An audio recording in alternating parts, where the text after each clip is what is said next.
हम्पी येथील विजय विठ्ठल मंदिराच्या गोपुरम समोर मी उभा आहे।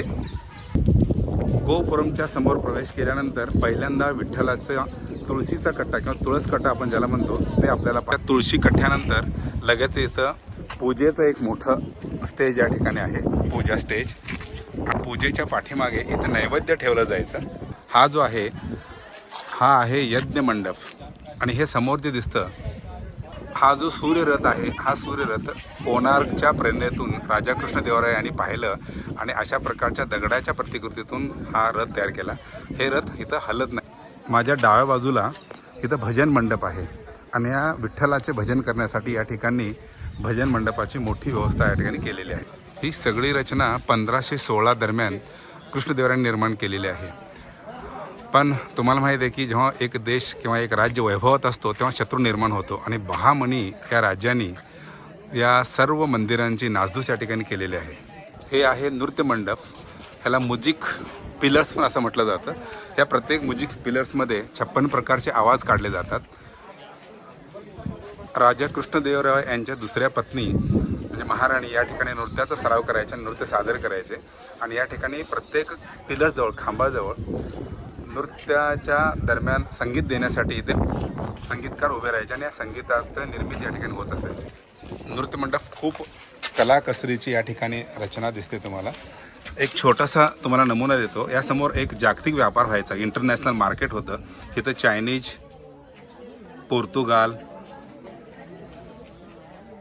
डच, अरबी अशा प्रकारची लोक या ठिकाणी जगातले सर्वोत्कृष्ट घोडे बाजार या ठिकाणी भरायचा आणि जगातले सर्वोत्कृष्ट घोडे खरेदी करण्यासाठी अरब, चायनीज या ठिकाणी येत असायचे। महाराणी दुसऱ्या जेव्हा नृत्य करायच्या त्या दरम्यान इथे पडदे लावले जायचे या भागात आणि ह्या पडदे लावल्यानंतर पडदेसाठी हुक त्यामध्ये दगडामध्ये निर्मिती केलेली आहे हुकांची आणि यानंतर जे पाऊस पडायचा या नृत्य मंडपाच्या कडेला जे छत आहे या छताला पडदे किंवा झरोके लावायचे आणि हे झरोक्यातलं पाणी आत जाऊ नये म्हणून अशा प्रकारची व्यवस्था तुम्ही कल्पना देखील करू शकत नाही। पाणी इथे पडायचं इथे आणि इथून पाणी गळतून ह्याच्यातून खाली येऊन ह्या कंगनच्या ह्याच्या होलमधून इथून पाणी यायचं आणि या ठिकाणी फुलांची रचना केली जायची। अशा प्रकारचं कोरीव काम आपल्याला या ठिकाणी बघा। हे आहे फक्त नृत्य। प्रत्येक पिलरचा एक वेगळा आवाज यायचो। इथं डमरूचा आवाज या पिलरमधून येत असायचा। पिलरमधून जगटे म्हणजे एक पिलरचा एक वेगळा ध्वनी, वेगळा आवाज असायचा आणि त्या माध्यमातून इथं नृत्य शाळा भरली जायची। हे चाफ्याचं झाड 160 वर्षापूर्वीपासून आहे असं या ठिकाणचे गाईड सांगतात। या नृत्य मंडपाच्या पाठीमागे बरोबर इथं विजय विठ्ठल मंदिर आहे, विठ्ठल मंदिर आहे। जे विठ्ठल मंदिरामध्ये प्रवेश करण्यासाठी या ठिकाणी अशा प्रकारची उंच पायऱ्या आहेत। या शिल्पामध्ये राम आपल्या पत्नीचं म्हणजे सीतेची अंगठी या ठिकाणी हनुमानाकडे देत आहे आणि त्यानंतर हनुमान थेट इथं लंकेमध्ये येऊन ती अंगठी सीतेला दाखवून आपली ओळख पटवून देत आहे। हा आहे विजय विठ्ठल मंदिराच्या समोरचा मंडप। या मंडपामध्ये इथं विविध प्रकारच्या पूजा अर्चा या ठिकाणी केल्या जायच्या आणि चारी बाजूला अशा प्रकारच्या खांबांची निर्मिती करून एक सुंदर असं आखीव रेखीव मंडप या ठिकाणी तयार करण्यात आलेलं आहे। खरं तर हे मंडप राजा कृष्णदेवराय यांनी तयार केलं आणि हे 1516 पासून इसवी सन 1516 पासून या मंडपाची निर्मिती सुरू झाली। विजय विठ्ठल मंदिराचा खरा गाभारा हा आहे। हा 1435 मध्ये रामदेवराय दुसरा या राजाने हा निर्मिती केली। या ठिकाणी 312 दिवस भजन आणि कीर्तनाचा कार्यक्रम व्हायचा, पूजा व्हायची। 1435 नंतर 1516 पासून अशा मंडपाची निर्मिती होत राजा कृष्णदेव यांनी सुरुवात केली। हे आहे सभा मंडप। राजा कृष्णदेवराय यांनी 1516 नंतर या सभा मंडपाच्या बांधकामास सुरुवात केली।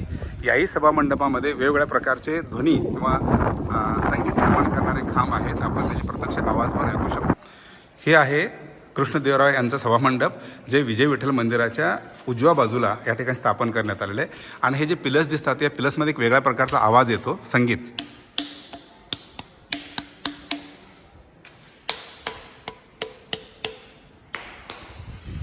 हा आवाज नॉर्मल आहे।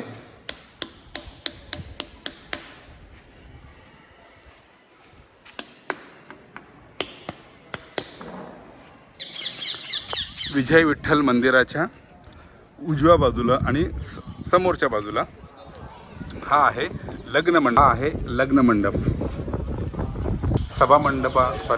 लग्न मंडपातील ही कलाकुसर आपण अतिशय काळजीवर पाहू शकता. 5000 वर्षापूर्वीची ही रचना आपण आजसुद्धा अतिशय चांगल्या प्रकारे स्थितीमध्ये आपल्याला पाहायला मिळते.